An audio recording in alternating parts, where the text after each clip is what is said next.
Farewell we call to hearth and hall, though wind may blow and rain may fall. We must away ere break of day, far over wood and mountain tall. To Rivendell, where elves yet dwell, in glades beneath the misty fell. Though moor and waste we ride in haste, our journey done, our errand sped. We must away, we ride before the break of day. Peter Kenny reads from an old creased copy of The Fellowship of the Ring, with a replica of the mythical One Ring on his finger. Peter's home is filled with Tolkien books, movie figurines, and autographed posters. Almost all of Peter's cupboards are exploding with everything Middle-earth. He's part of the Brisbane Tolkien Fellowship, a group of Hobbit fanatics that came together a few years ago. But Peter's obsession began way before that. My Tolkien obsession started way back in 1976. I lived in Bundaberg at that time, and some friends gave me a copy of The Lord of the Rings as a birthday present, and I started reading the story. The following year, a school teacher friend of mine was reading The Hobbit to his class, and that's when I found The Hobbit. And so what is it about Tolkien that has captured your imagination so much? The world of Tolkien, which in this instance with The Lord of the Rings and The Hobbit, is the world of Middle-earth.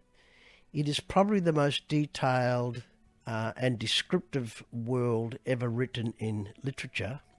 Even now I'm still discovering new things about Middle-earth through some of his other writings. It's the friendship, it's courage, and I think one of the overall message is the message of hope for the future, hope that your friends will succeed, and that will keep you going, and they will strive for a better future. So how much and what have you collected? My goodness, since 1976, I now have over 600 books. I have quite a lot of old books and special deluxe editions in my collection. In other words, I've got multiple copies of The Lord of the Rings and The Hobbit and The Silmarillion, plus the history of Middle-earth. I also have a collection of about 80 paperback Hobbits that all have different illustrations on the front cover, and some of them are quite quirky and funny, and quite a few of them are in other languages. And so what do people think of your so extensive collection? With my extensive collection, since the movies, I've been collecting a lot of movie figurines. I've got lots of posters from the movie and also from based on the books. I've got original paintings. The list goes on and on, chess sets and so on. Now, some people think I'm a little bit unusual for having such a gigantic collection, because there are over 1,000 items in the collection. But other people adore it.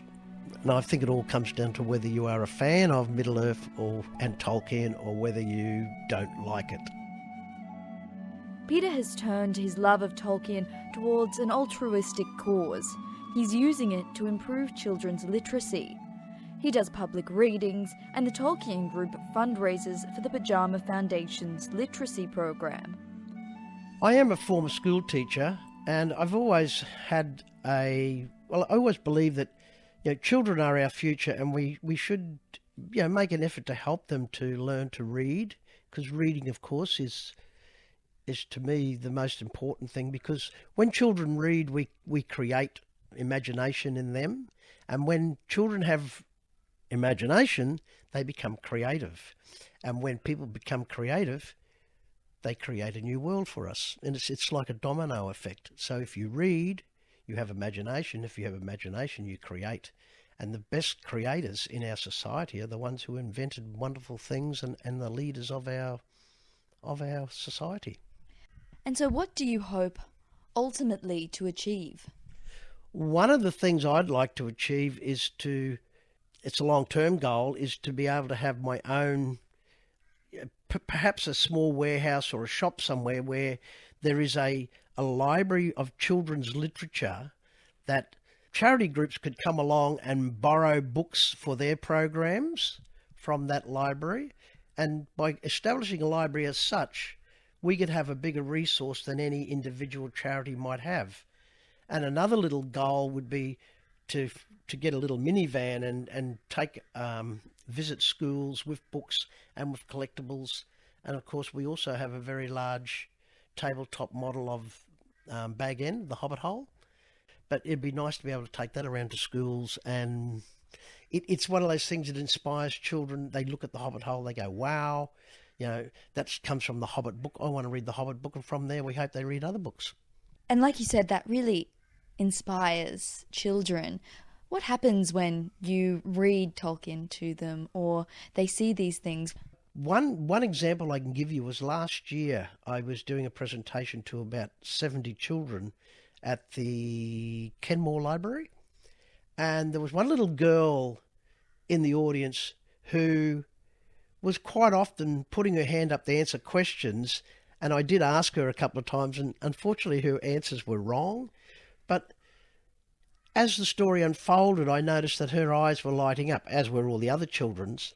But at the end of the session, I gave out a few posters, and when I gave her one, she was just over the moon. She was so excited. She ran over to her mother and showed it to her mother. And when you see things like that, it makes you realise that doing this type of thing, telling a story to children, is a rewarding session for myself.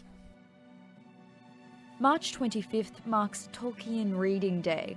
The Brisbane Tolkien Fellowship will be reading at Logan North Library to celebrate the event.